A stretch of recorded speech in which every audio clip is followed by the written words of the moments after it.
Did I miss one? Yeah, she said she was coming in the emails. We'll give her a couple of minutes then. Nobody left the stove on. Yeah.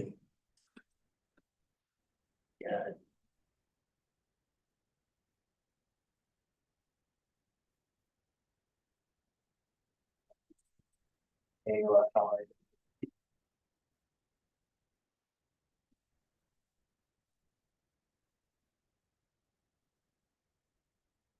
Super. Well, the time is 4:30 on the dot. I will call the March 24th meeting for the Grant County Planning Commission to order.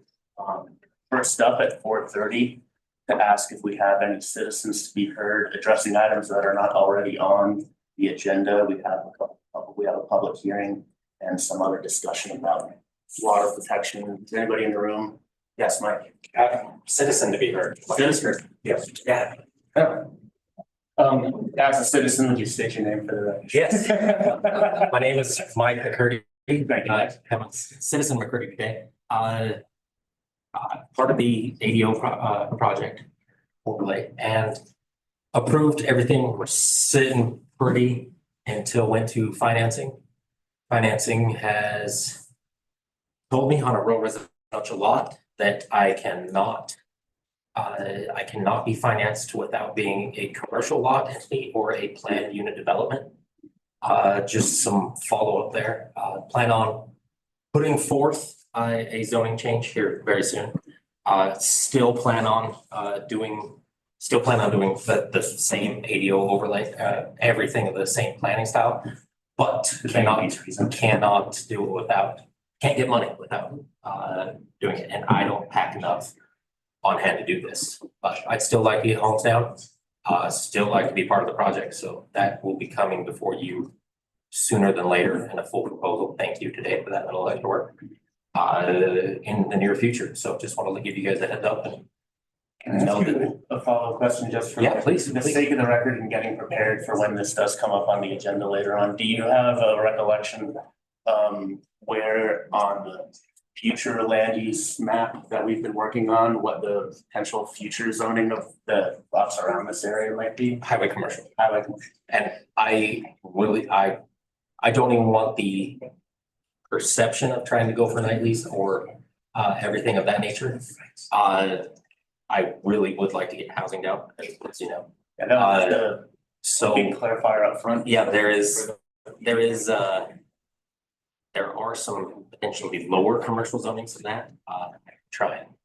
Well, the highway commercial, you can come in there. Yeah, that's what I was like. I don't want to push. That's why I want it to be very open and honest in I'm trying for the exact same plans that I entered the ADA project period. I really appreciate you, Citizen McCurdy, coming in, just keeping us informed. I think it works really great when, being proactive like this, just so that I know folks come back and listen to these recordings. It's really nice to have folks who understand, like, yeah, let's get it in the film. Let's get it on there. So, Yeah, appreciate it. I really don't want, as you know, it to seem sketchy. I will recuse myself from that side of voting. But I just wanted out in the open that what my intentions are. Super, thanks. Thanks. Citizen McCurdy. No, I could go back. No, we check. Hey, see you guys. Any other comments not addressing future agenda or forthcoming agenda items here? No? Super. After that, ex parte communications and disclosures, do we have any planning commission members like to contact for that? Super. Moving on. Disclose, actually. What's that? My mother is a planning commission member and she's the vice chair. Yes. She is recusing herself on any discussion and voting on anything that I would be excited on. But she's not here to disclose, so I will do that for her and for myself. Thank you, Chris. Does that,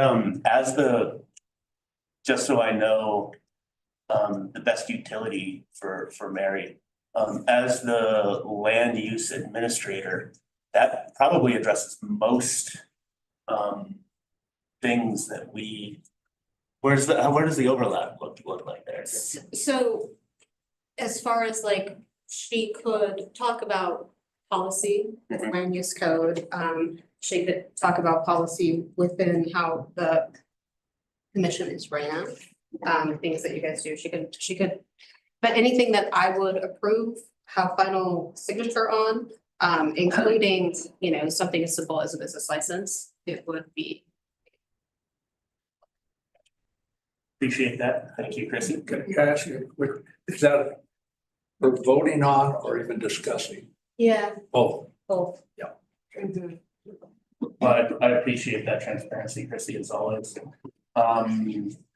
Any other communications, but?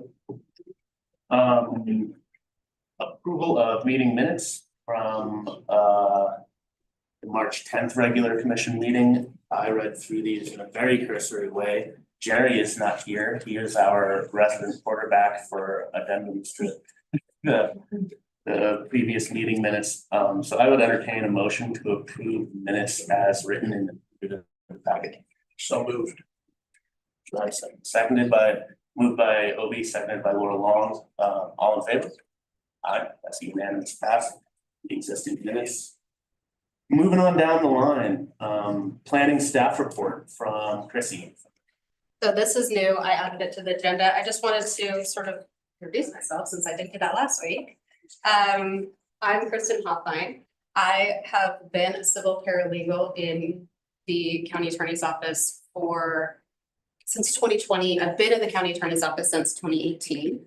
I worked mostly on civil stuff. I worked very closely with planning staff in that role. And then they sort of asked me, well, they didn't really ask me, they told me that I was going to be the new zoning administrator. They did ask me after. But so with that, I do wear sort of two hats. And so trying to keep things separate and keeping the planning office moving forward. Michaela and I are doing our very best to make sure that things are moving forward. But with that, there are going to be times where we're going to kind of slow down on things that you might be asking us for, and it has nothing to do. We love the passion. We love that you guys want these things to go forward, and we very much appreciate it. But we are two people. So with that, we're doing our very best. And there's also some cleanup of, you know, just things within the office that we're trying to handle as well. Probably going to have to start training some people, and it's just, there's a lot happening. So there are going to be times where you're going to request something and we're just not going to have the time to completely deal with it, or know that what the ask is, we won't have the backup power after it, you know, gets discussed. So in order to make sure that things do move forward in a productive way, there are going to be times where, and I don't want to come across as like some ruler with a fist where I'm like, you guys don't have any power, but I just am going to ask very, very politely that we be very aware of what is happening in the planning department, and that we are doing the best we can, and we do want to move forward with your ideas because we do love them, but sometimes we're just going to have to take a little bit of a step back on a few things. One thing that I did kind of want to address is making sure that when things come up where you are acting as a planning commission member, you make sure that those items have been completely sort of discussed, and you are acting, if you're acting on behalf of the body, that the body is behind you. So if you are reaching out to staff, and you are a commission member, make sure that you're reaching out as a person, not as the body. And those two things can sometimes get clumsy when staff members are involved. So just be very clear when you're making those communications. And that's really all I have. Do you have anything else? Yeah, Thank you for that, by the way, for listening to me. thanks, Chrissy, because I don't know where else to fit it in, and I also wanted to echo some of your things. I'll lead off by saying I remember a time, I think, and my memory is foggy, when the planning staff report was a regular part of our agenda during the days of John Gunther back then. So I welcome the re-inclusion of having that report in from the land use administrator and all that. I mean, I feel like it's kind of a critical voice to hear as we do the roundtable. So please, as often as you have something to report back on, you know, let me know. And I'll echo what Chrissy said and take maybe just 10 minutes to kind of line out things that not necessarily ever written down, not in the Constitution. Maybe if you read the Federalist Papers, you know, there might be just some ways we want to make sure we're, you know, like staff described, we're pretty short-staffed. We're outsourcing a lot of, you know, jobs and tasks and little things like that.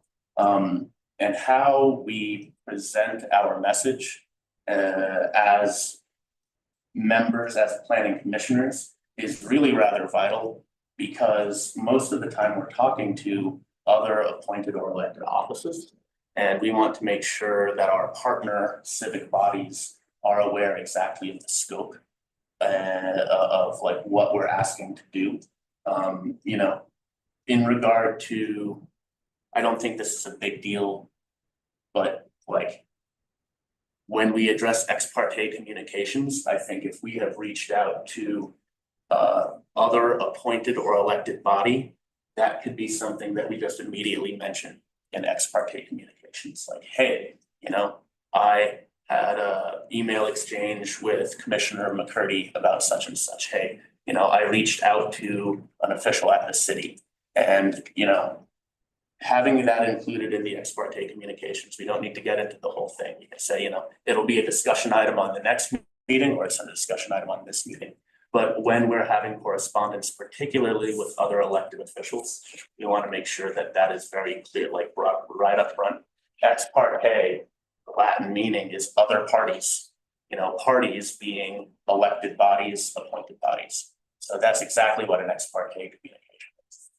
The second thing that I would advise us is I can foresee two conditions where planning commissioners, you know, out in the public space conducting the planning commission's business.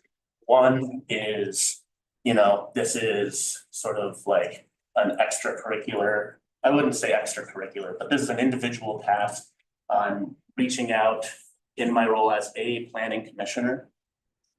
Because we're working on a project and I am having these ideas, we want to make sure we're using the singular tense. Unless the body of the planning commission has actually had an action item and a motion and a vote on, like, we're going to move forward with sending this letter. That is when we start to use what we call the royal tense, where I, Tony Mancuso, would like to ask you to follow through for us. This is like our idea. Now I'm using my own words representing the motion of a consensus of this body. And so especially when we're talking to other boards, other commissions, elected officials, we want to make sure that we're using our tenses the right way so that folks understand I'm acting because this is the project that I'm working on. This is my special interest, is a loaded term, but this is my interest that I'm working on, versus the, you know, we all voted together and the planning commission is saying, we are going to go do this. You know, so that's just a little bit of civic process there, keeps our head above water, keeps our feet out of the mud, you know, nose and toes downstream, as we say in the river community, not trying to get bashed off any rocks. So thank you, Chrissy, for that. And Well said, but yeah. And with that, I think we're moving on to presentations, and I will just keep mumbling as I want to do. Give Trish a minute, but I think county commission liaison is up. Very quick. The only thing, we had the pleasure of having two commission meetings on the 18th, and the power went out. So we got to come back on the 20th. It was great. So I know. So the only thing that, and it wasn't like we had a short meeting and another short meeting, they were both on. So the only thing that pertains to planning was there was a release of bond associated with the Country Inn and Suites, and that passed unanimously, and that was really the only thing that related to you guys. Do you guys have any questions or things that you want to know about from the commission? I've been digging through like the general plan. Is there like, there seems to be like a lot of parts that like aren't congruent. And is there like, you know, I was looking on this thing about water, we're gonna have a discussion about. And I was like, oh, look at section 3, and I'm like, there's nothing in section 3. Is there any like movement to like I can speak to this. Yeah. Great. When the general plan came through under John Gunther, Uh, he had set a timeline for things to follow through within the general plan. So in, 2020, this was supposed to happen. In 2021, these things were supposed to be addressed. In 2022, these things were supposed to be addressed. And they were supposed to be sort of budgeted for, and this was all set up with him remaining in the role. He left and things fall apart as there wants to do. And so with that, that's one of the reasons, like the future land use element that was just recently passed was one of those things. There's also there's a couple sections that haven't been done. The county attorney's office has recently been working with an attorney who's helping us fix a number of sort of ordinance issues. Before I switched over to the planning role, this is something that I was specifically working on, not only with the general plan, but our general ordinances all throughout the county. That is something that I will still go back to. But it is noticed, and it is something that will be addressed very, very soon, because I can't address it. Right, Yeah. so each of those elements, Chrissy, it's feasible that we'll hire outside. All of them consultants. will That would be great. outside consultants, and I'm assuming seemed like it was set up that way to get Right, from the get-go. I believe those RFPs are written. I have no idea why they didn't come out. I found about that. So that is something that I'm working on resurrecting, and hopefully within the next 3 months, all of that is I been believe addressed, the and it's a new timeline. right, okay. And, they're not all not gonna get addressed this year, but many of them, along with, I think the land use code is sort of the one that needs to be addressed first. Even though the general plan, but the general plan, that element of the general plan that really speaks to our land use code is, so I think we can move forward with that one, and then some of the other ones we'll continue working on. and because it's like the future land use map, if you click our link, Grand County Connects, it gives you a destination error on that. And for like tonight's discussion, like I was like, could not find the future land use map. And we kind of have a crummy one from an old meeting that I'm like basing some of my discussion topic on. But I'm like, Well, hopefully. that I feel like should be like, It's on the.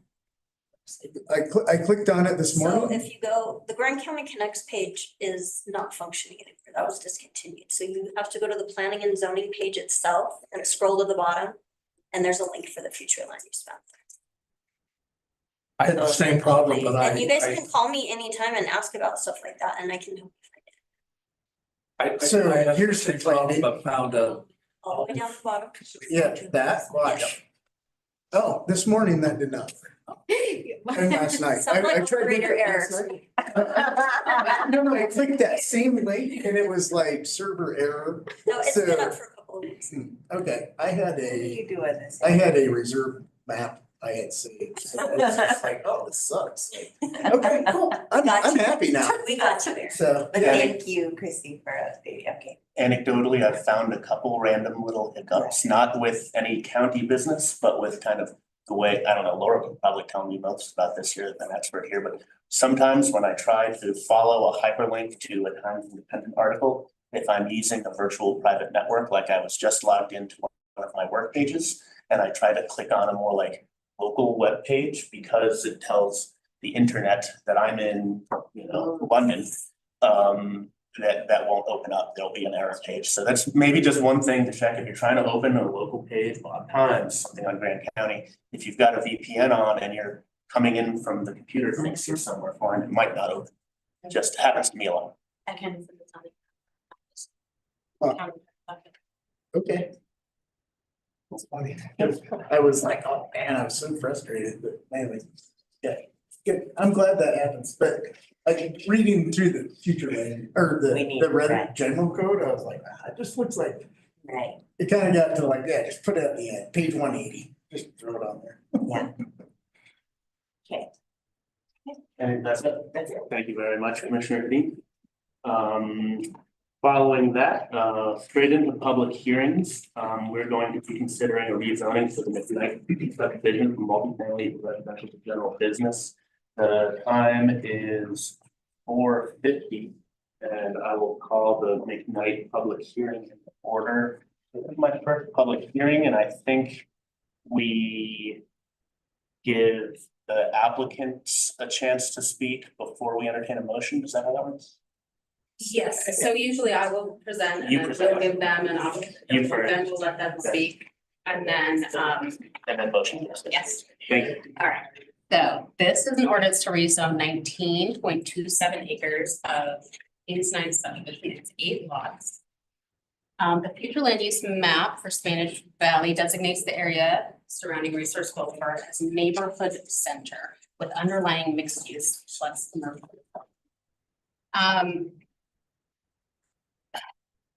So, couple things I just want to point out to you guys, I'm sure you all know this, but a rezone is a legislative action. And it can be approved or denied for many reasons.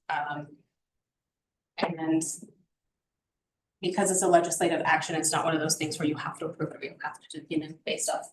And as long as you have reasons, and as long as those reasons are stated, then you can approve or recommend it.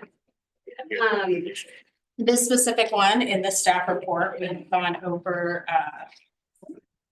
in our land use code, it references A through K of issues for consideration when approving a rezone. Those are all lined out with with the staff's recommendations and staff's thoughts. Applicant has also issued a narrative with their thoughts and recommendations. Some things I would just like to point out that I have discussed with the applicant is that this area within, on the future land use map is that it's specifically sort of noticed as a neighborhood center. What that means within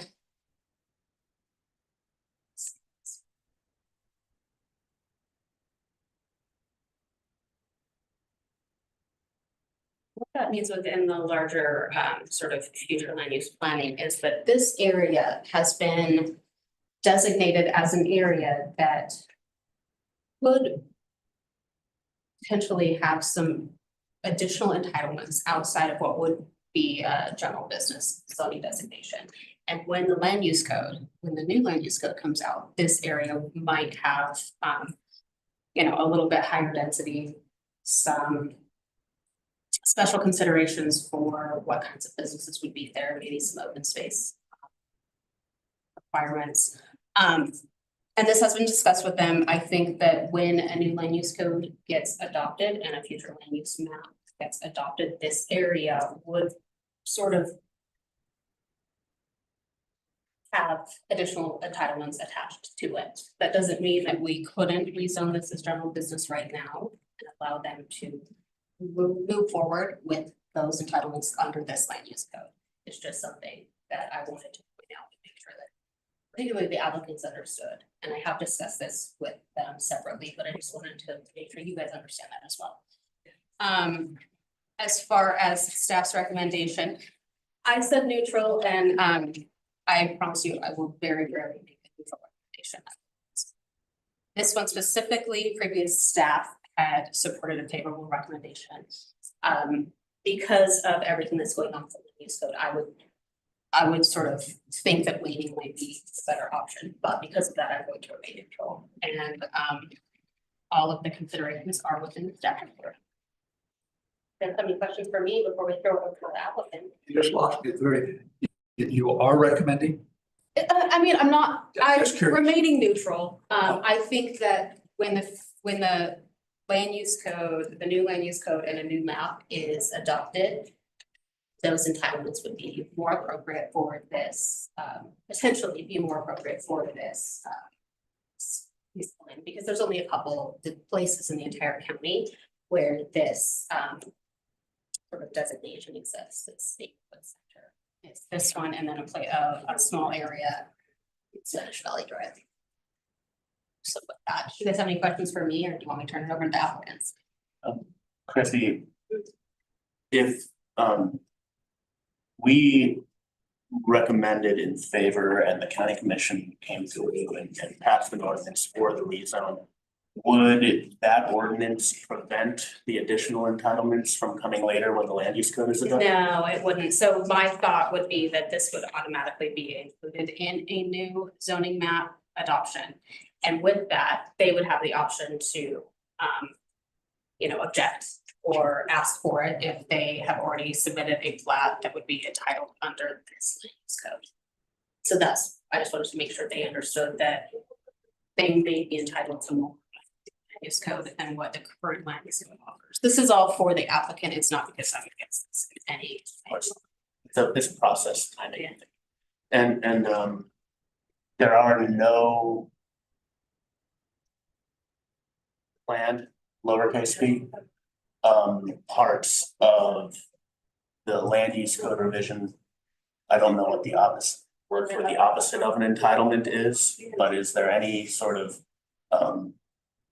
conflict where the neighborhood center might actually limit what general business means now compared to later? Is there that side of the negative space has been highlighted? Yeah, I understand what you're saying. I don't imagine that. And then what I would imagine is that it would be mostly general business with a higher density in that area for housing. And those houses might not be limited to just above a retail space. But who knows what it's gonna say? This is just from what CBGB. I'm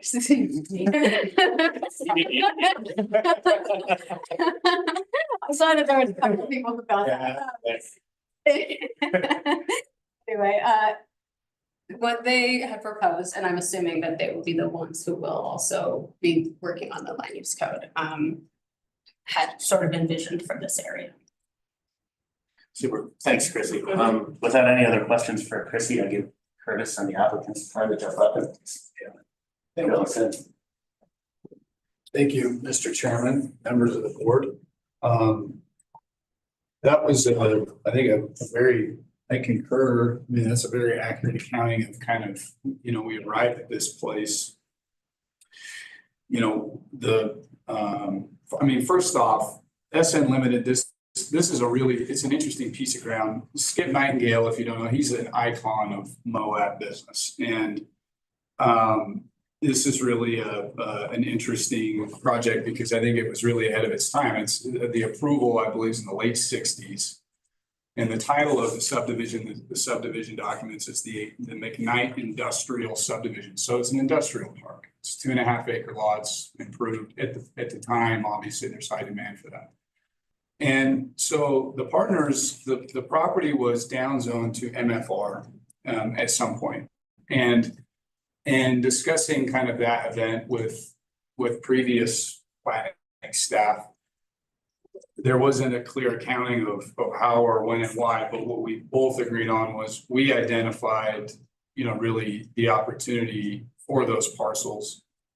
Nowadays is much more of a mixed use nature, high density residential, and you're seeing a lot of like mixed use commercial and retail together. And the planning office, well, we've been looking at, that's what happens with planning offices, right? Is you see a lot of the undeveloped land, and when it's time to develop a new zoning map, we get excited about what can happen there. And we actually, the path that the planning office was headed down prior to the consultants being engaged, my understanding was very similar to what we felt. We wanted to get back to general business. We understand the market there now is not an industrial market. There's good examples of mixed use right now. Synergy has, their facilities, offices. They also have some residential for daycare facilities. And so we agreed to kind of postpone our upzone application and give the future land use map an opportunity to develop itself. And when it was developed, it as it does now, identified the area as neighborhood commercial. And so, where we're at is we've been, a few issues, just so you understand where we're coming from. The property was still taxed at a commercial rate after it was downzoned to multifamily. And I know that's different than a zoning discussion, but, and the MFR zone has a lot of issues. And I know that's probably something that, I would assume the planning office and the commission is planning to address, but we haven't seen a lot of movement in the MFR zone outside of the land trust. And they have a unique model. And so we're just bound in this tough spot of being downzoned without really, having supporting rationale and any pathway to develop the land because of the restrictions that are currently in the MFR zone. We're being taxed commercially. And so, I think we've been, I think it's friendly and diplomatic and good stakeholders in the planning process as possible. And we still plan to, understand that with the future, actually having a land use code to be adopted, to coincide with the map, we're going to be a part of that process because we're mentioned in that now. We understand that can change the entitlements. Our feeling is that if that adds to the entitlements, that's great. But, we would prefer to move forward with general business now because it really gels well, I think, with, it was zoned that way and it gels well with the market now and what's happening there. We've talked to the land trust. We're kind of on a monitor status, obviously, with all of the neighboring community and zone sign. And we haven't gotten any negative feedback from anybody. People are excited to see mixed use development and some commercial development and more residential development, kind of with the land trust spurring a lot of momentum. And they have a lot of momentum. There's a lot of vertical product there. So, we would like to have the general business so we can move on and start to get the subdivision, back in order. And we feel like it's appropriate, but we're right here to work with you when it comes to the actual new land use code and being involved in what neighborhood commercial, how that's identified and all. So thank you, Mr. Chairman. I don't know if there's any questions or. I went out there actually and looked today, so I got a view of it. Very nice to be that close to a road crossing. And this doesn't affect the decision. I'm just curious, there was a little for sale sign next to it. Is it being, there was just yeah, okay, it was next to the big, the nice sign that tells that that we're going to have a hearing. Yeah, no, Yeah, okay. no, it's off market. We initially put the lots on market. And once we had realized that we had a kind of a zoning conundrum, we pulled them off market, and that's been over a year now, working through it. So, but that's an excellent parcel, right? Adjacent to the 2-story stuff that's going on. So, yeah.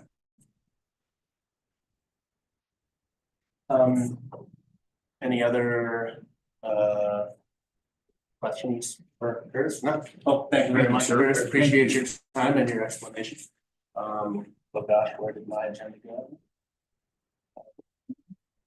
Well, in that case, further questions, let me find the here in the ordinance. The current motion as written would be to send a favorable or unfavorable recommendation.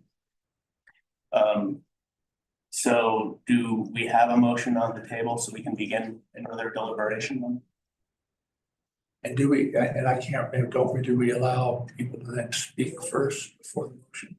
Is it speak for? Okay. If there's anybody to speak to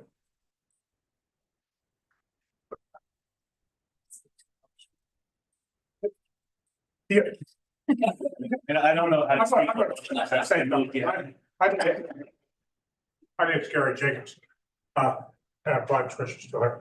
I'm deaf as a doornail. I went to commission meetings and I've gone to these and I can't hear anything because you don't have anything for, I pulled up my iPad the other day, heard some of the commission meeting, I'm digging up something that tied to that, but you can't come in and be personal because you can't hear anybody, or I can't. Everybody else can. And I'm sorry, I don't have anything, so we just hope you move along with the thing. We're really interested in getting that, so. We appreciate your input. Thank you. Okay, thank you. Super. I see no other people in the room or online may wish to make a comment. And so in that case, we would entertain a motion, either send a favorable or unfavorable recommendation. There is a possible motion in the agenda summary. Section 2. Yeah, I'm looking at that on. I'm looking for it.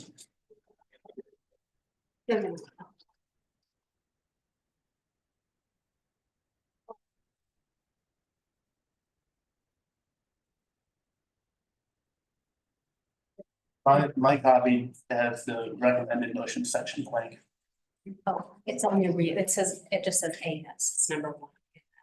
Oh, Okay, I should have. I guess I did have one question, Curtis. Yes, sir. The decision to do general business over neighborhood commercial. Like, I just want to know, was there an idea behind which upzone to ask for? Well, I mean, I'll be honest with you, we were general business prior. Okay. And so, you know, I'm of course going to, be, favorable to that. But definitely when it comes to, you get into like the larger scale, like Synergy size of building or some of those federal office buildings, when we get into like on 2.5 acres, I mean, there's a lot of square footage in a, 2-story building. And so it's just the better zoning, Okay. But I think for what we see, the opportunities, but again, I do think with this plan, where you guys are gonna actually start to define like these different neighborhood commercial zones and whatnot. I mean, we should, be at the table again to understand that, how that could affect us, but we like GB, we want GB. Oh, I definitely will move to recommend the approval of the ordinance to rezone 19.27 acres of the portion of Knight subdivision property in Grant County parcel. Dash sale numbers you can go 02 SMC 7. 02 SMC dash 007 02 8 9 10 11 12 14 and 16. Thank you. To the general business zoning district based on one or more of the following items of consideration. I think there is a need within the community, and I think there will be a benefit to the area by granting the proposed zoning. And I think there's been a change of character in the area, and I also feel like it aligns with the future land use code and spirit of it. So that's I'm gonna second the motion. Strong motion. with help. With that discussion, When I went out there, I was actually impressed that it was so close to Royal Crossing, so if we are gonna have a commercial center that's mixed, it kind of seems like a really nice area to do it in, and of course, Pat, that was on the future land use map for that purpose, so it seems like these things are hard to work on oftentimes to get actually mixed residential, commercial, but you got some of the residential already here, so I thought it was a good opportunity to see if this can work. my thinking,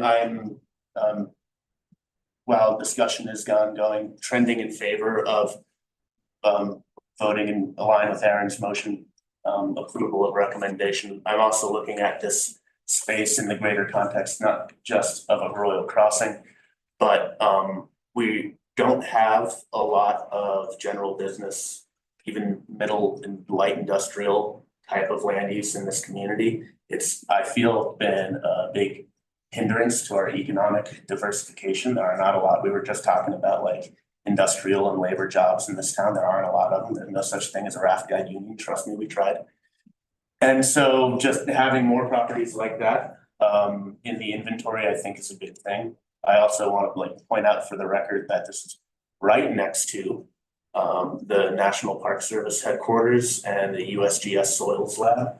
That property was identified recently by the Department of the Interior as a property that the lease may be terminated by higher levels of government in Washington, D.C.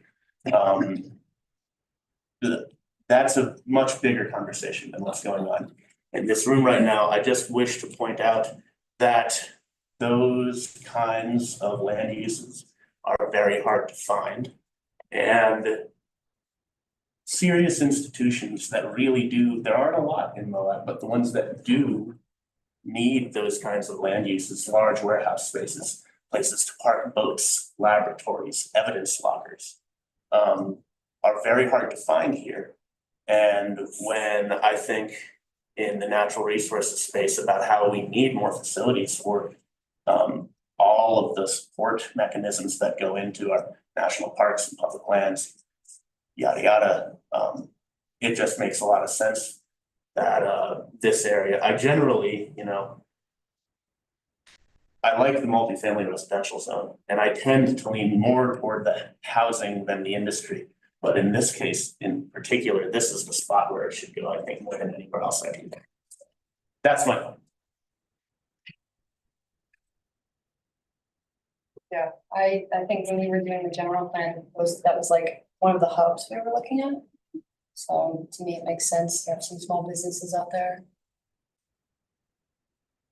Yeah, the only thing I was was asking about the neighborhood commercial as opposed to general business, if there was a concern for such large things, I was like, well, maybe we could propose a different.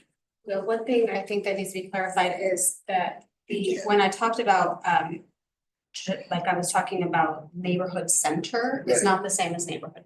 Well, neighborhood center was a specific area that was identified within the future land use map, and that meaning was separate than neighborhood commercial. Neighborhood commercial wouldn't really apply here because it's not surrounded by anything. Neighborhood commercial would just be one whole pocket. Neighborhood commercial.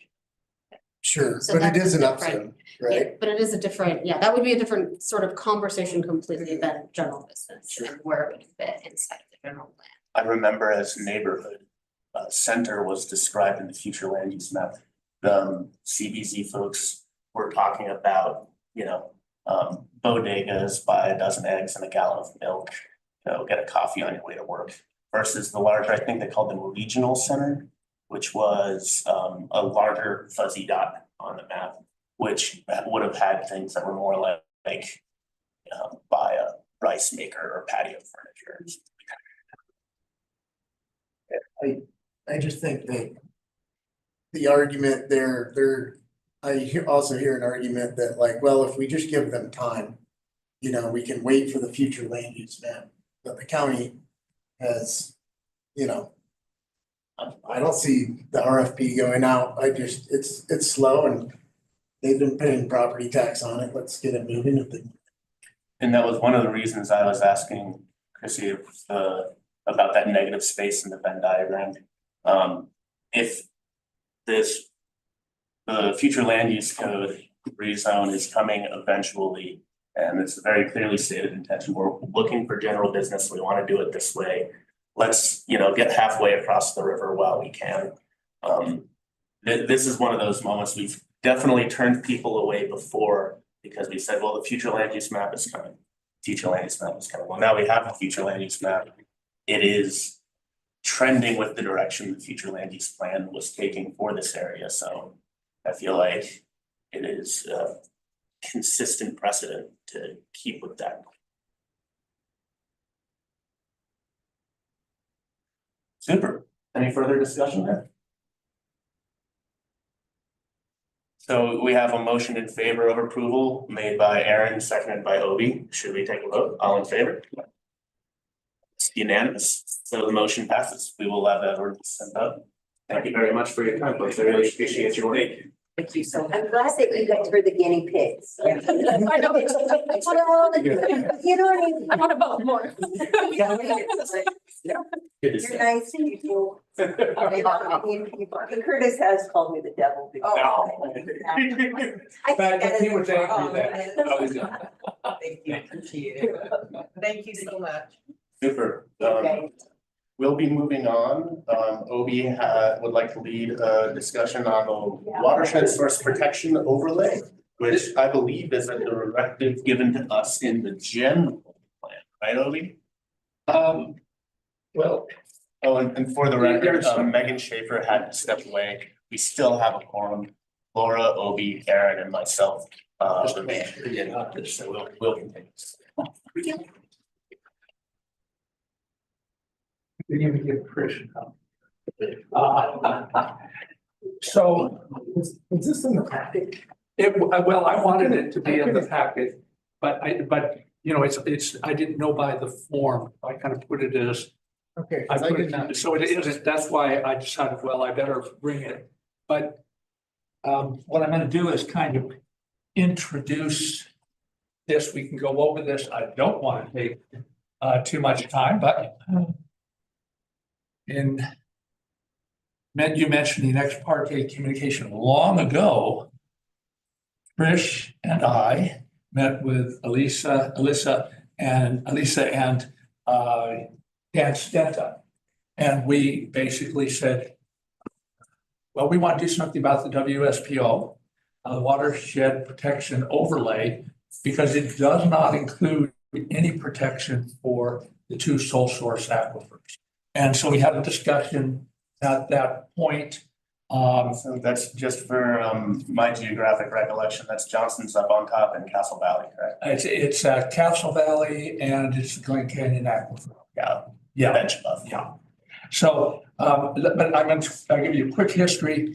And again, I don't know if I'm acting as as a private citizen or this thing is written, so if we're ready to go and be voted on, it is not. That's the first thing I'm going to say.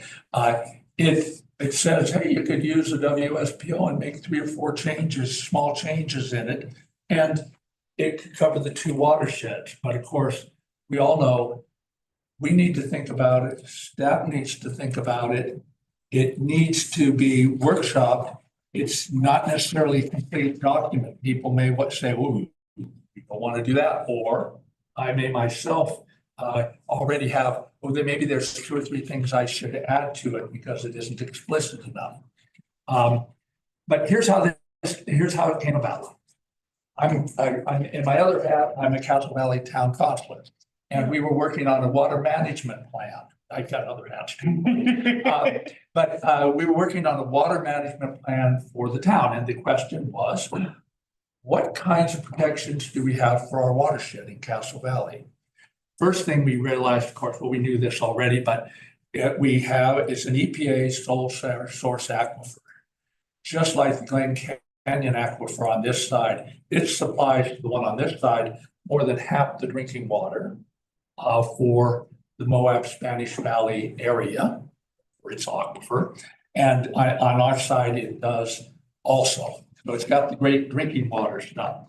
And it's a nice little protection. It simply says, hey, if you're going to use federal funds in that watershed, then you better check with EPA that this is going to damage the watershed. So it means if the Forest Service is going to do some big project, or if the BLM is, or if you use federal money on private land, then you should check with the EPA. And I'm not going to go through this whole document. It says these are just some potential sources of contamination include petroleum, mineral exploration, geophysical drilling, or poorly designed development, accidental spills along roadways, abandoned but unplugged petroleum, mineral and geophysical wells, tunnels, and some other stuff.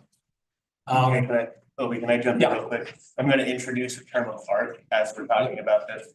What that does, the EPA sole source, is basically a designation over an area of land that creates what is called a federal nexus.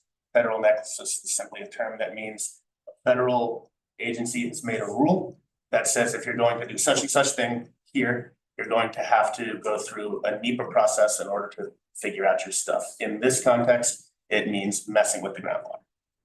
It could be a bald eagle nest in your yard creates a federal nexus. So EPA's designation of those 2 source water protection zones creates a federal nexus over the groundwater in those areas. This is a term I didn't know, and I'm glad to hear it, actually. And so, I want to give you 2 more examples. The Forest Service doing the Manti LaSalle forest plan. It's not yet entirely passed, but it said about these 2 areas, it has a Moab geographical area, which includes the watershed for Glen Canyon watershed and the Castle Valley sole source aquifer in it. They call them HUCs, hydrological unit categories or codes. Yep. Okay. And so I'm going to just read you a couple of things. So it says here in their proposed protections that they made these 2 because they know these are sole source aquifers and very important to the area. Sole source, one of the desired conditions, sole source aquifers and their recharge are maintained in a healthy functioning watershed to provide surrounding communities with clean water sources. Surface resource impacts resulting from energy and mineral development do not, this is one of the things we want to do not adversely affect the long-term effects of the ecosystem health of the watershed conditions, human and pet waste, and do not impact the water quality, etc. BLM. Okay, the BLM protections a little bit. I think the last one before I get to the county protections that we have.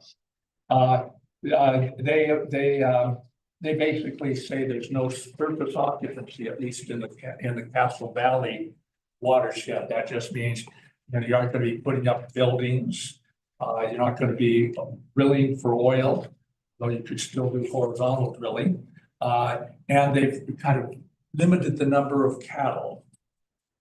I should tell you that there's a TMDL study out by USGS, I believe, rather than UGS. I think it's USGS.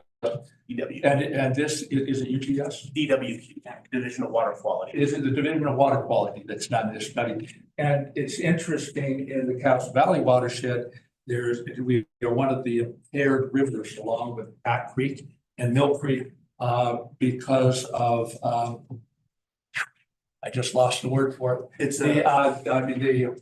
coli. E. coli, a lot of people with E. coli word for it. By the way, I did learn, although this is only rumor, but I heard it from good sources.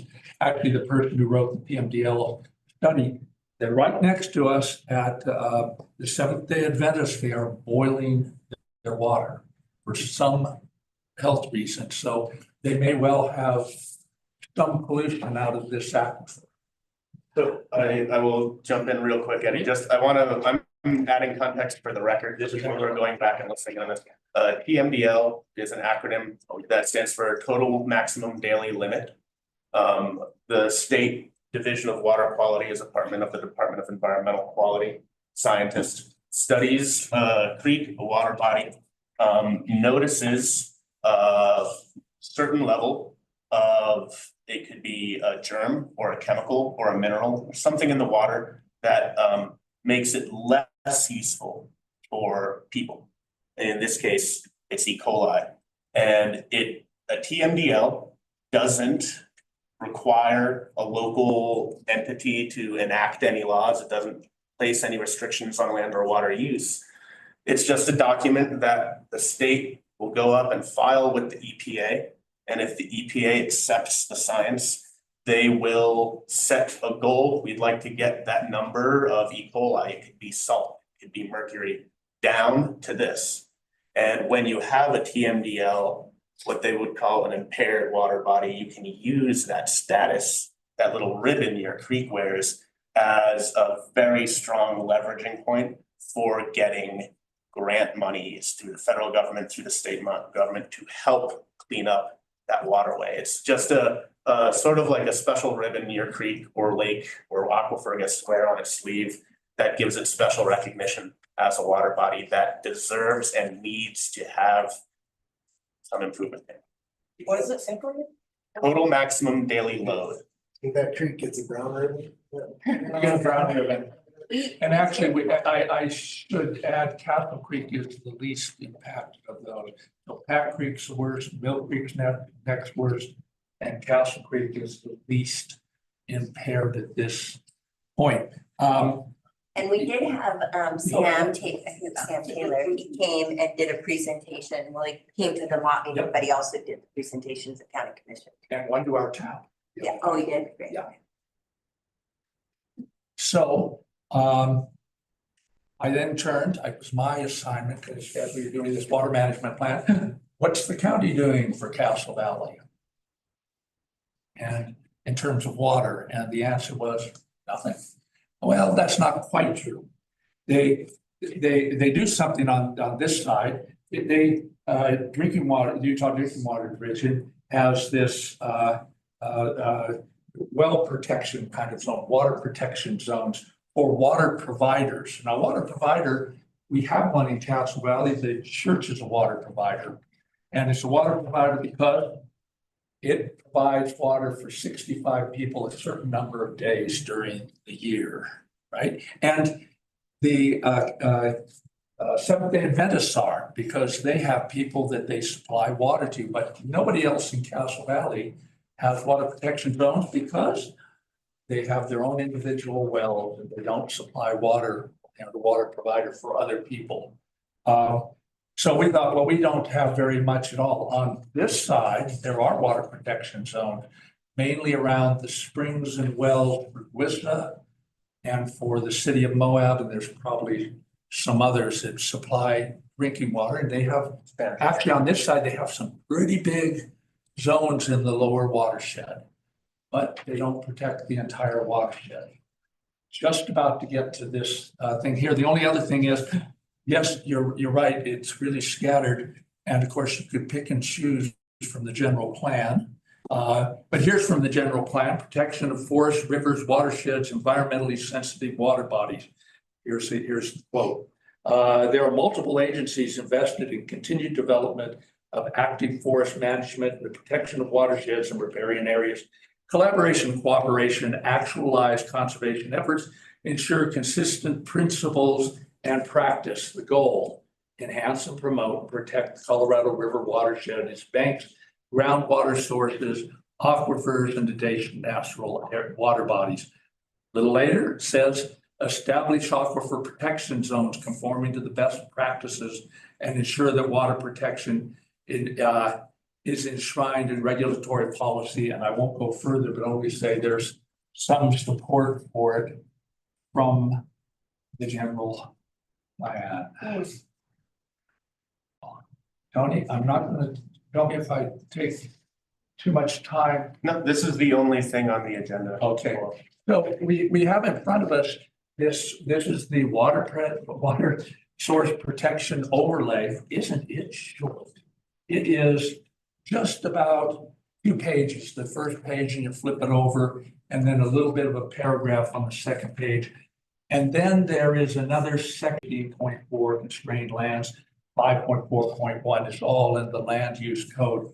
But I put that in there because it says that these watersheds, the WSPO, are constrained lands, and then it says, you know, you can have that, you should have the density in such zones. So whatever it's, you know, if it was range and grazing, and you had 10 acres, you'd only be able to put up 1 house. I assume if it's range and grazing, what we mean is if you had 5 acres, you could still put up a house, but we want to make sure that eventually it'll all have to go through legal and probably, if we wanted to, through the consultants. So it lays out a purpose, but in line 5 or 6, it says, let's say, to this end, the PO district shall be applied to recharge areas designated according to the U.S. EPA Sole Source Act for Recharge Area. I love it, but it then says, and approved by the Utah Division of Drinking Water. If it said, or if it just had a comma there, you know, we'd be in a different thing. And actually, Dan Stenta at the time said, oh, I didn't know it had to do both, but it certainly reads that way. So if we go over to the final page, look at the small little, and in big black lettering, I have line 6, and I just put the change in there. Areas designated by the U.S. EPA Sole Source Aquifer, comma, areas approved by the county. So it would basically would read exactly the same, but would say that this applies to the sole source aquifers. So I'm gonna, Yep. Thanks, Obi. We'll let you jump back in. I know That's there's good. other lines in there. But let's, because we've kind of gotten through it and now we're in your line 6, 26, 36, Yep. 66. Let's take them one bite at a time. Sure. And maybe, you know, 5 to 8 minutes for each one. We can kind of round out.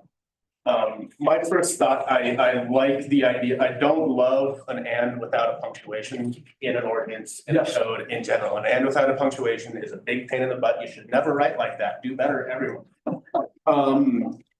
So I mean, I could read that as, I'm not going to use their titles. There's the EPA, there's the federal blob, and then the state blob. The state blobs are a lot smaller. Those green blobs are federal blob. They are very big.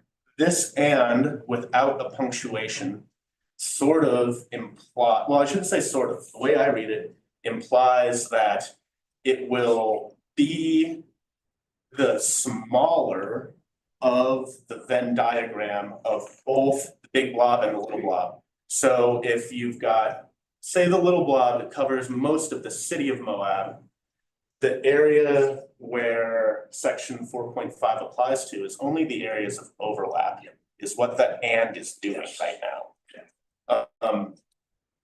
That's not good language. I also like want to point out that the federal blob, the bigger ones, Big blob. very, very unlikely to change.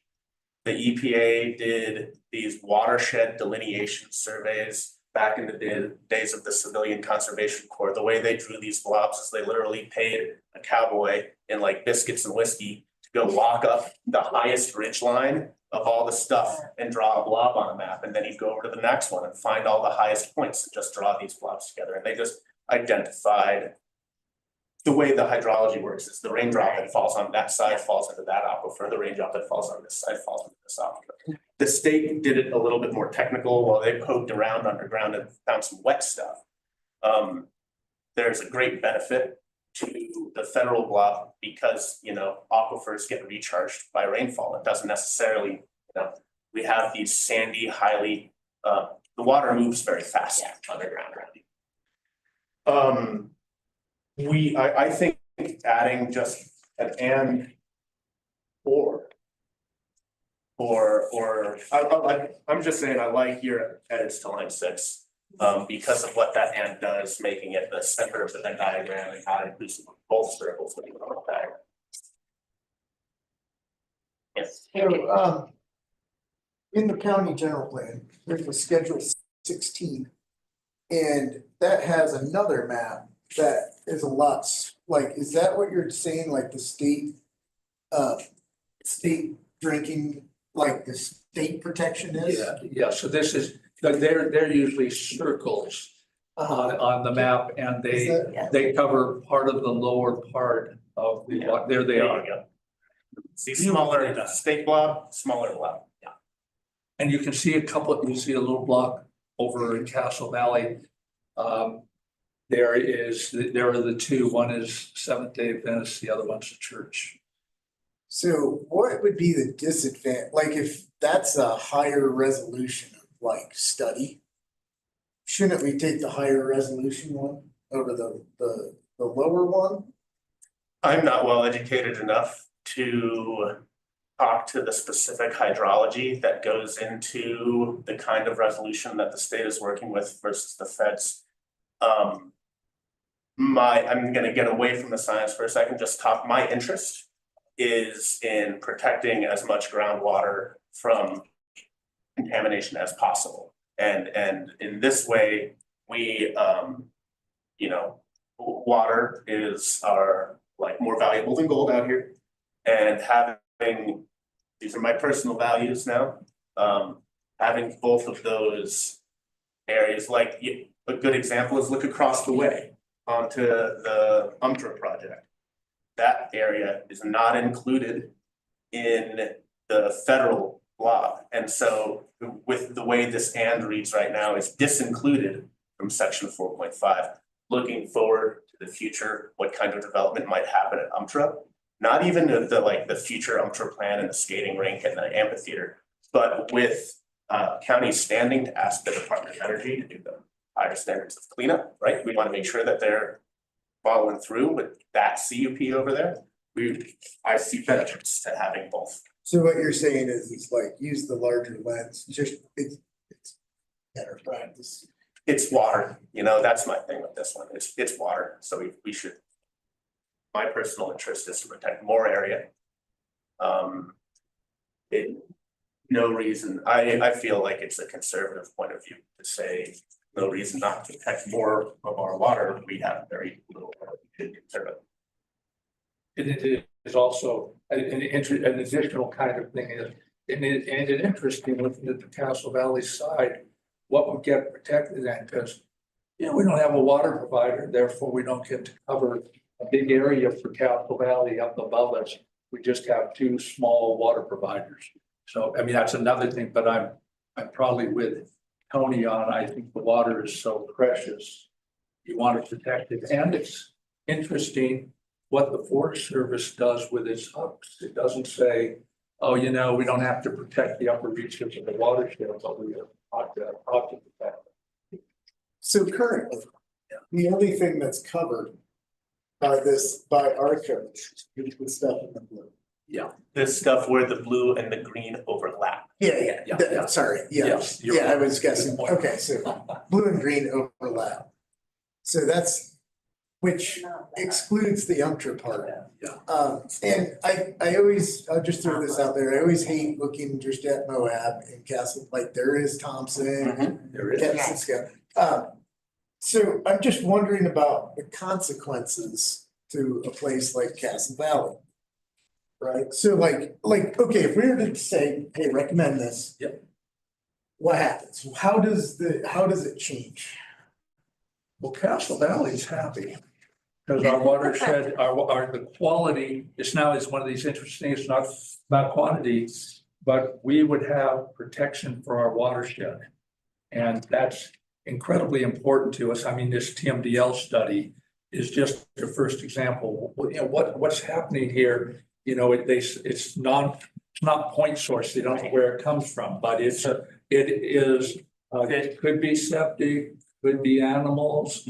To answer your question, Aaron, really, if this, you know, we include the and, those areas we're now talking about, these bullets on the second page, A through L, would now apply to future development. Some of these things I will point out are in here, I think, just kind of like a cover your bases, where there's the one about you're gonna have to get a SWIP for development. I mean, that's a state law that we can include it. There's no harm in including it, but that's not really up to us. The state's gonna make you get a stormwater protection plan. So a lot of these things are redundancies to begin with, but I will point out that the county's failure to acknowledge federal and state regulatory redundancies has gotten us into hot water with undesirable developments in the past.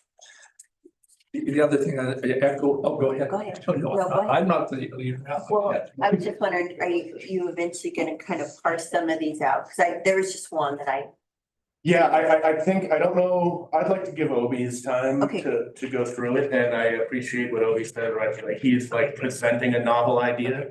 After we're done with this discussion, I'll probably, I don't know if we need a large subcommittees, but we will, all of this needs to go through a lot of things. okay, got it. Okay. Um, So now is not the time to like start breaking it down. not semi-colors. Okay, great. I guess what I'm wondering is like unintended consequences of things like. Now the loop road has to be curb and gutter. That's where I'm like getting concerned. So that's, I mean, unintended consequences, Yeah. recognized and acknowledged. Federal, state land, this stuff doesn't apply to that. This will apply only to private unincorporated But land. it says about roads shall receive Yeah, quality. on private, like that whole federal land, this doesn't apply to federal land, that comes at the very top, that trumps everything else. They're preempted from our land use code. Yeah, they don't. And that's why those. No, yeah, but- Boxes are only the land that it applies to, So anything when, that's not. so when I read stormwater runoff from developed roads, I mean, doesn't the county own the road? Yeah, but it's on federal land, Okay, it's on federal land. I'm just trying to. Yeah, no, that's a good thing to point out, Because I'm like, with, oh, if I try to build a house in Castle Valley, now I need a stormwater protection plan, you know, how? well, you'll automatically need a stormwater protection plan no matter what. Because it's state law. Okay, yeah, And even though the county owns the road for the loop road, for example, this is like not just this thing, forget about water for a second. In all cases, in all scenarios, nothing we talk about at the planning commission meeting will ever apply to state park, trust land, forest service, or parkland, it's all exempted. We have no business in there. And I also believe it's the case that the town of Castle Valley doesn't apply. Yeah, and within municipalities. With Moab. So this is like when we're talking about where. What I just get is worried is like, Yeah. okay, this little parcel outside of Castle Valley Yep. has to be curb and guttered, and then everything else does. It would like, worried about patchwork. I'm worried about citizens being like, that was dumb. Like, why am I exposed to this? Yep. It like, cause this is a big move. I It is feel. a big move. And I think it's important that we evaluate. I mean, I'm pro water protection, but I want to evaluate the counter arguments that are gonna come. Absolutely. So like, I don't like devil's advocate, but I'm like wondering about those things, you know? Yeah, I mean, one thing, just real quick, and we don't have to do it, but that stood out to me was the animals. Cause you're talking about specifically Castle Valley and, you know, part of the Spanish Valley, like you're saying 1 animal per 10 acres, like, for example, right now I have 3 hogs on 1 acre. So I'm just saying, like, I think that would be a counter argument. If you start limiting people's ability to raise livestock, I think you're gonna get pushback, and I know, I so I'm think just. there's a middle, just because I know I'm talking to a literal doctor in range management right now. But isn't like an animal unit for hogs something like 6 or 8? Yeah, I think so. So yeah. there's like Right, so you, fuzzy right, areas here. Yeah. Even if you bump it up to 3 animal units, now you have, you know. yeah. So they're like. Reeling it back in. Yes, I just like giving Obi a chance, the 4 lines that he, presented, and it is gonna have to go through legal. It's gonna have to go through a public hearing on our end. It's gonna have to go up to the county commission for a public hearing. We're gonna rip the guts out of this thing if we actually do this. This is just Obi presenting his idea. And that is what I meant to say when there's all kinds of things to be done. I was gonna say, but I don't think it carries as much weight as a report from staff. I was gonna say this at one point where they say, okay, here's part of a land use code or a particular thing. Here's what we have so far. What do we think should be included, excluded, taken out, added? I mean, we've done this on all kinds of documents, and we'll, eliminate these conditional uses and add some more conditional uses. Decide that things can't be conditional uses. So this is absolute working document. This is a draft, and for program purposes, let's go ahead and call it a draft. for that Yes, reason. oh, yes. Yes. It would only only to aid the presentation. So that I can probably do then the rest of these quick changes to this, if I can just get myself all wrapped around it. Anyway, it goes down, says allowed uses, but the very next changes on line 26 simply changes reasonable. Let's see where it is. It only happened because my spell check. I thought it could be reasonably, could reasonably harm. This is on line 26. This is the first document I learned how to put lines, numbers on and turn them off. So I was proud of myself. I'm an old guy. I don't know how to do that. I was really impressed. Well, of course, I do. And then this is just between line 36 and 37. And these are the kind of things we may or may not be adding or subtracting. I just wanted to make sure this comes out of our water management plan. I wanted to have it say no oil or gas drilling is allowed, right? But, some people may argue with that. The EPA talks about mining in the area. Maybe it should be added, or maybe this should be eliminated. I don't. Without getting into the specific meaning of line 36 and 37, Yeah. as we continue, right now I'm just coaching, planning, ordinance development. Oil and gas drilling has become replaced with mineral surface occupancy is the phrase that is kind of like the standard right now. So because most of the things that we're going to be drilling for in 2045 and 2065 are going to be DLE extraction, direct lithium extraction, other things that oil and gas may not necessarily encompass, and it may not be drilling. Is it preemptive? I'm not sure. I don't even know if we can regulate that. I will look into it. I've never. Something in my head is telling me that it is, but I will look into it. And yes, of course, you have to go through legal. Yeah, it'll have to go through legal. It's just like, as we consider that phrase, oil and gas drilling has just been replaced with mineral surface occupancy because we don't know what it's gonna be. And the very last change is on line 66 and 67. Although it looks really long, all it's meant to do is to put in the public drinking water supply sources that the EPA designated sole source aquifers for Glen Canyon Formation and the Castle Valley. So it tries to eliminate nothing out of line 66 and 67, except make sure that these sole source aquifers are included. I can see that parenthetical on 67, it's got the highlight on it. What I see you're doing here is just adding greater specificity to the title of what that parenthetical is. This was written, it wasn't called a sole source aquifer at that time. We're updating the title of that area. Pretty simple stuff. Yeah, and actually, though, it is interesting, 66 and 67 only mentions the Glen Canyon Formation. They left out Castle Valley. Anyway, so that is it. My purpose in presenting it was simply, I want this to be on people's mind. We'll need to work on it if people want to work on it and change it. What I didn't want to do is us to go through a land use code update and not get to this and not get it in front of the people we hire if there was interest in doing it. So a couple paths forward. How do we tackle the beast, right? Obviously, this is gonna need a lot of red line. A lot of updates, a lot of like, we kind of dove into it a little bit. We had to like reel ourselves out of the pit because that's what happens when you start looking at, well, this phrase, we need to switch the predicate over here.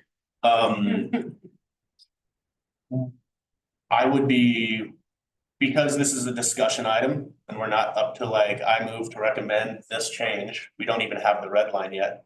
A couple things we could go through, and I really want to depend on staff to advise us what they have on their plate and how much time that they can commit to kind of hand-holding us as we get it together. We can form a small subcommittee of 2 or 3 people that meet once a month and just kind of like take this chapter by chapter. Do we like this? Redline it. And then once the red line is done, we can send it to staff who will make sure that legal gets a chance to look at it. Kind of, it's what they call the IDT, at least on the state fed side, of the interdisciplinary team.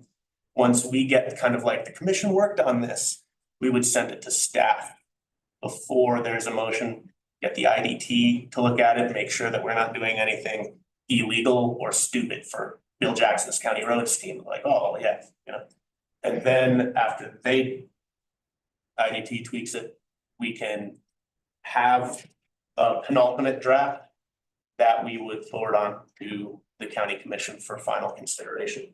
So that's one way we can do it as a subcommittee. We can just have one person work on it. I'm kind of like interested in hearing. There's also Mary and Megan and Jerry aren't here, so I'm hesitant to start forming subcommittees without a whole body. But I'm wondering, you guys weigh in on what you think the best route forward would be, getting this to a version that will be ready for the county department heads to read through and spell check for us. That's the first step. We need to get this thing coherent enough. I'd say subcommittee. At what point do you ask for like a consultant? I would view this after it went to a subcommittee. I mean, I think it eventually, if it's successful, ends up in the hands of these people that do the rewriting. Yeah, that was, so we're kind of like, we're getting ready for training camp. And we're in the locker room and we're starting to put football helmets in that big mesh sack, right? Eventually, after this moves through the process if county commission approves it, that's when the football helmet gets put in the big mesh sack. Then we hand the big mesh sack over to the consultants and say, plug it all in and make it stick together good. So that's that question, when do we get the consultants? That kind of comes from like, we have put together a quiver of things. We've done a lot of the legwork. And now, okay, here's that package of stuff. Update the land use code. This is the stuff we want to have decided, right? So go to first principles here. I wanted to bring up some stuff with the land use code, right? Like, get the basics of why we should do this, because this may be a tough argument to win, right? The general plan says that we need to work with the Moab Area Watershed Partnership, right? So that would be a first principle, right? It also says, working with support Cisco, Castle Valley, and Thompson Springs. That's mentioned. So in section 8, the general plan, there are things that would justify the need to do this. Because I could see that being like, well, do we really need to do this? You know, so I just wanted to throw on that, like, I think you brought up an issue and there's paperwork behind it to address it. Very useful. I can't speak for the MOP, but I attend all the meetings. This is the kind of, it is interesting when there was a suggestion that they were putting up for bid drilling in actually one of the Water Resource Protection Zone areas, oil. And the governor said, hey, that's a BLM thing. I won't do anything about it. I do believe the letter that the MOP sent changed the governor's mind. I could be wrong, but it was terribly well written and came from this diverse group of water users. And the governor said, well, I could talk to the EPA, and it got withdrawn, of course, the next day, even though he doesn't control, not the EPA, the BLM, even though he doesn't control it. But that's only to say, my guess is the MOP, WISA, Moab City, Forest Service, BLM are probably really concerned about water quality. That's been my impression. But it would be very good to get their support on this. I think that's a great idea. So what I'm hearing is in general support for a subcommittee. Two questions for you, Chrissy. Do you remember off the top of your head if the planning commission is empowered to request support from other bodies to sit on subcommittees with us? I don't believe so. That would have to come from the county commission if we wanted to go extracurricular. Yeah. And also a Robert's rules thing, I don't believe I am able as the chairman to make a motion. Well, this is a discussion item, we're not making a motion. Thank you. And I do Appreciate think you can, we form a subcommittee then. No, but right now we're kind of like discussing the concepts of how it goes. I agree. Well, Arnie retired. Arnie is he going to do his 100th meeting? Okay, yeah. Which is the one that comes up Wednesday. Because he always said he'd do 100. Okay. So, Arnie Holquist, works for the Division of Water Quality. He is the community watershed coordinator and heads up the group called the Moab Area Watershed Partnership. That kind of like sticks to our side of the ridge. But there's also WISA as an important, political subdivision. I would think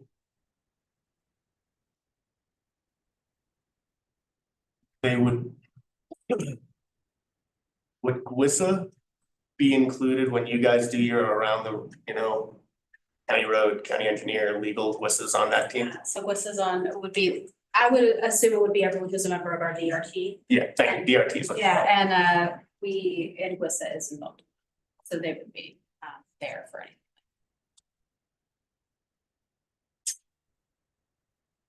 So,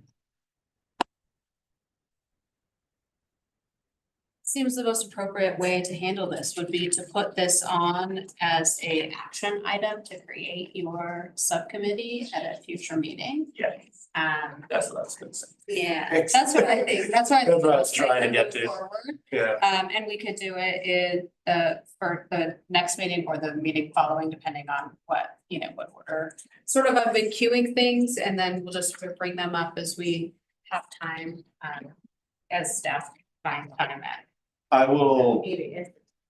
just so I'm sharing the love and we're not delegating everything out, I will send over an agenda request form for this to be an action item discussing the formation of an internal subcommittee. I will also just, where my head's at now.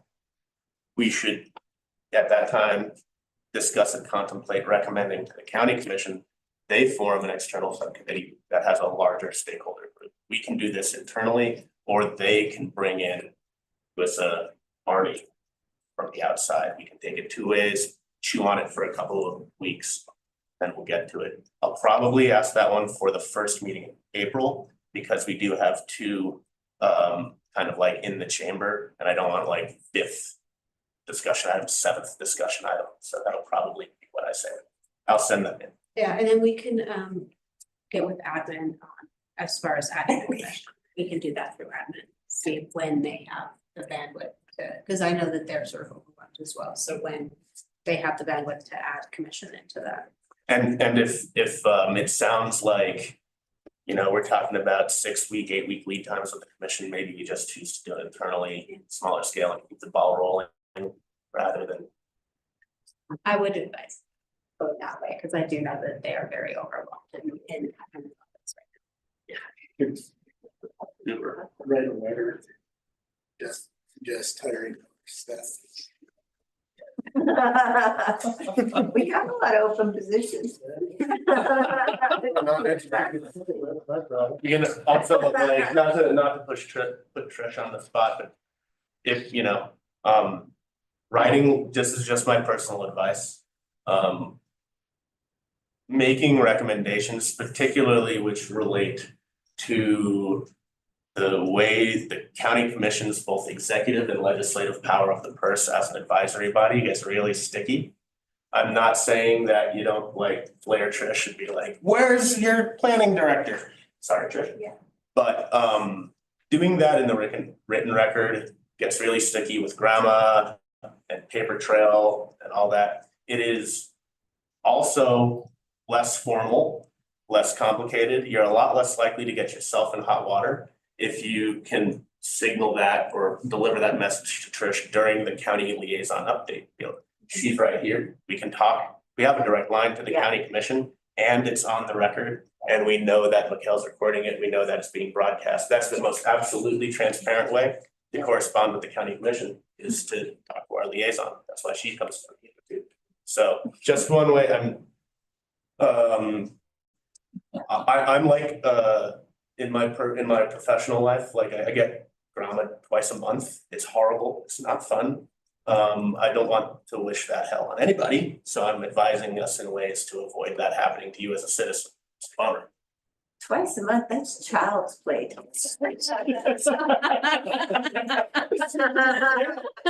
but see you guys yelling at me.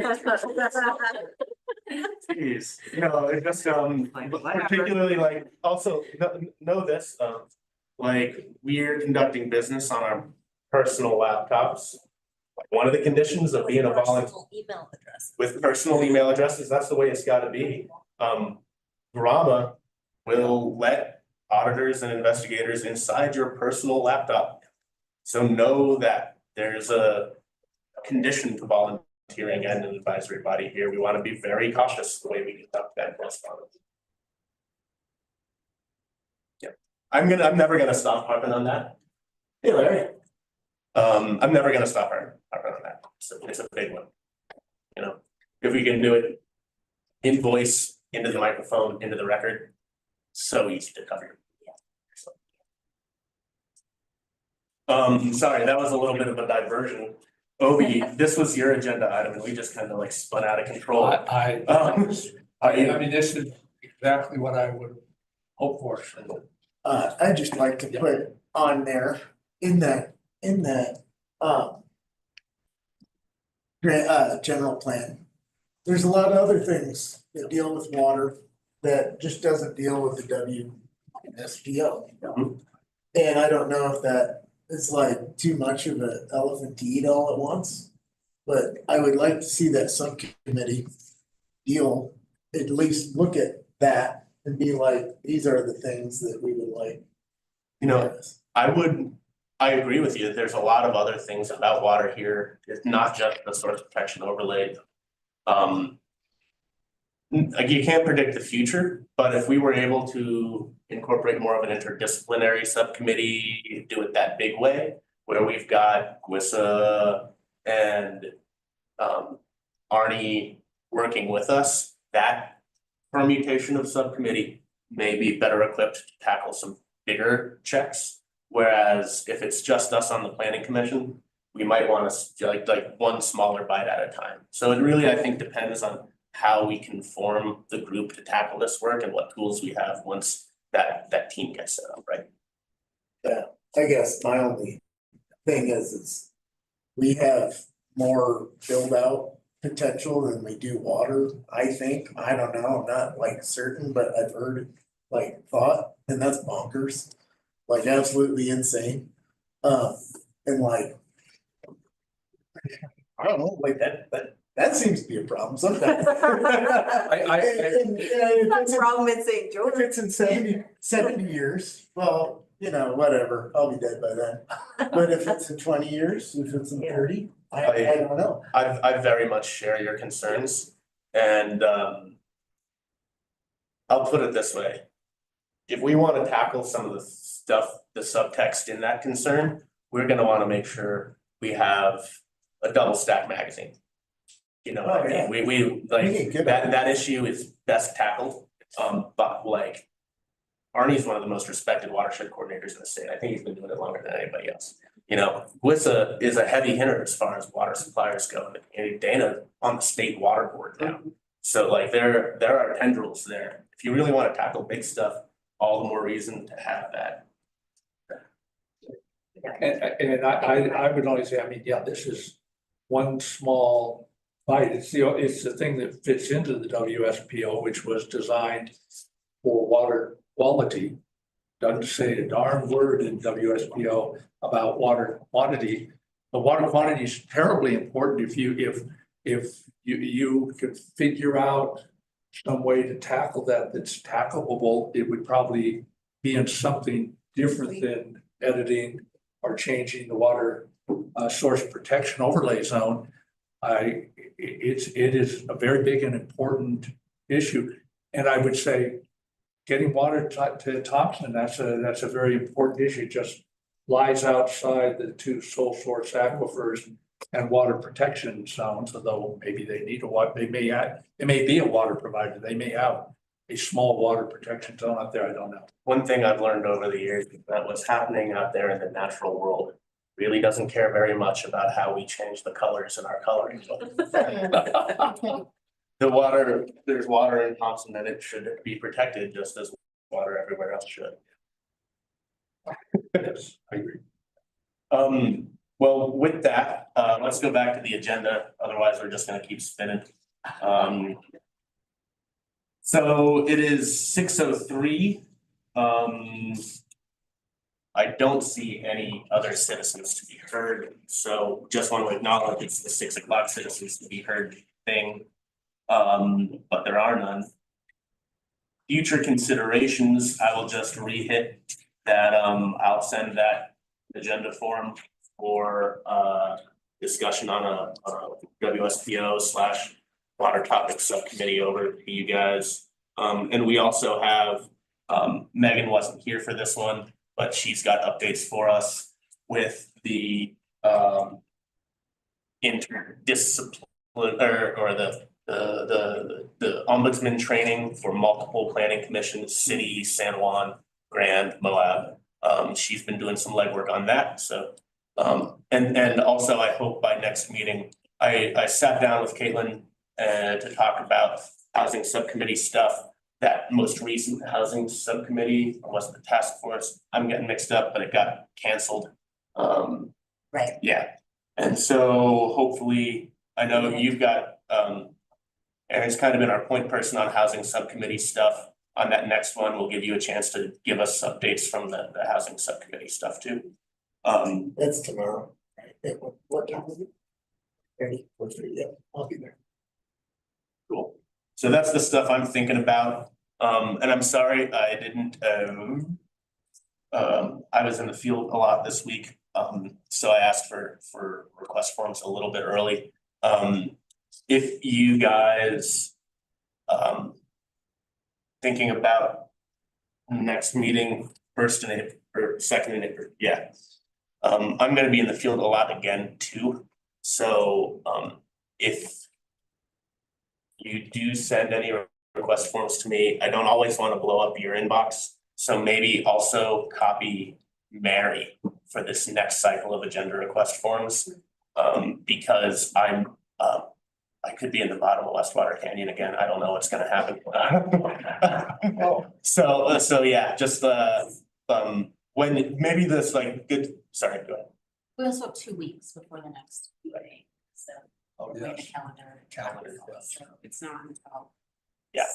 But yeah, that's that Leanna, Tuesday at noon, deadline and just in general, I guess, when you're sending up those forms, copy me and Mary so that if, you know, sometimes one year I dropped my laptop in the river. You know, so that happens to me and yeah, it was a bummer. It's somewhere, That's down the call. it's somewhere near the Last Chance.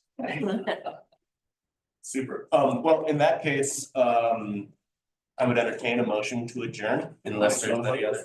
So moved. Second, all in favor? Thanks, guys. I appreciate it. Oh man, are we still on the record? I wanted to acknowledge you saw all of the planning commissioners wearing blue ribbons for Child Abuse Awareness Month. Big thanks to the county sheriff's office for all the work